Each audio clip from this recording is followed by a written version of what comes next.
Okay तो आज हम लोग प्लेटलेट्स के बारे में पढ़ने वाले हैं। अभी तक हम लोग ने आरबीसी डब्ल्यूबीसी के बारे में पढ़े थे। तो ब्लड के अंदर बेसिकली 3 टाइप के सेल्स होते हैं। एक होता है RBC, the second one is the WBC and the third one is the platelets. Now platelets are the most important part of your blood, because जब भी कहीं पर ब्लड वेसल में डैमेज हो जाता है, जब रप्चर हो जाती है वो कहीं से भी, तो उस टाइम पे प्लेटलेट जो है उस रप्चर को बंद करने के लिए आते हैं। So we'll study about the structure of platelet first, and then we'll move to what is the application of platelets.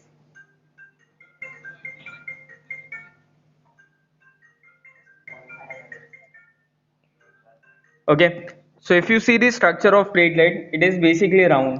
अगर हम लोग platelet को देखेंगे तो it is basically how it is round. Okay, so platelet is round in shape. अगर उसको हम लोग साइड में से देखें, अगर मैं प्लेटलेट को साइड में से देखने की कोशिश करूँ तो it look something like this. जैसे अगर हम लोग अपना आरबीसी देखेंगे, रेड ब्लड सेल देखेंगे, तो रेड ब्लड सेल कुछ ऐसा दिखता था, वो अंदर बीच में से डिप्रेस था। बट जो अपना प्लेटलेट होता है वो ऐसे डिप्रेस नहीं होता है, वो अंदर से फूला हुआ होता है। इसको बोलते हैं बाय कॉनकेव बोलते हैं इसको, जो हमारा आरबीसी था। ठीक है, बट हमारा जो प्लेटलेट होता है that is by convex. So your platelet is round, it is by convex होता है। ओके, देन अगर हम लोग उसकी न्यूक्लियस की बात करें, जैसे रेड ब्लड सेल को कोई भी न्यूक्लियस नहीं था, सेम तरीके से platelets does not have any nucleus, so it is called as the non nucleated part. It is called as non nucleated, so platelet is non nucleated. ठीक है, platelet को न्यूक्लियस नहीं होता है। जितने भी सेल्स है ब्लड के अंदर, आरबीसी डब्ल्यूबीसी प्लेटलेट्स, अगर सबको कंपेयर करें तो जो सबसे छोटा पार्ट होता है that is platelet. So these are the most smallest part of your blood. So these are the smallest kind of cells found in your blood. Okay. Next, if we look at their number, okay, how many are present in 1 millimeter cube? So that is about 3 lakh platelets. Around 3 lakh platelet होती है 1 millimetre cube के अंदर। अब जैसे हर एक cell की life होती है, आरबीसी की 120 डेज होती है, डब्ल्यूबीसी की 5 to 10 डेज होती है। सिमिलरली प्लेटलेट की जो लाइफ होती है that is around 5 to 7 days. Okay, और 5 to 10 days we can say. So okay, तो अगर हम लोग बाकी के सेल्स देखें, जैसे आरबीसी और डब्ल्यूबीसी जो होते हैं हमारे, they are formed in your bone marrow. ठीक है, बोन मैरो से बनते हैं। प्लेटलेट भी वहीं से बनता है बट इनडायरेक्टली बनता है। तो suppose this is your bone, something like this.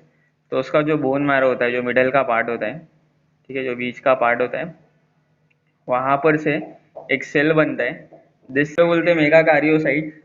ये मेगाकारियोसाइट जो है इट टर्न्स इनटू प्लेटलेट्स। तो platelets are not directly form from bone marrow. Bone marrow makes megakaryocyte and this megakaryocytes are later converted into platelets. जैसे हमारे RBC और WBC को नाम है ना, एरिथ्रोसाइट और ल्यूकोसाइट, सेम तरीके से प्लेटलेट को भी नाम है, विच इज थ्रोम्बोसाइट। तो platelets are also called as thrombocytes. इतना समझ में आया, इतना क्लियर है?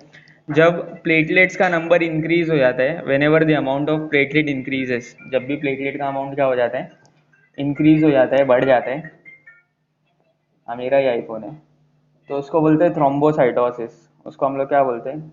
थ्रोम्बोसाइटोसिस। किसका? विनोद का फोन है। And whenever the amount of thrombocyte decreases, it is called as thrombocytosis. Sorry, not thrombocytosis, it is called as thrombocytopenia. Okay, so whenever the amount of platelet increases, it is called as thrombocytosis, and whenever it decreases, it is called as thrombocytopenia. ठीक है, सो I hope इतना समझ में आया होगा। बाकी का how platelet helps in blood coagulation will see in the next part. Okay, thank you.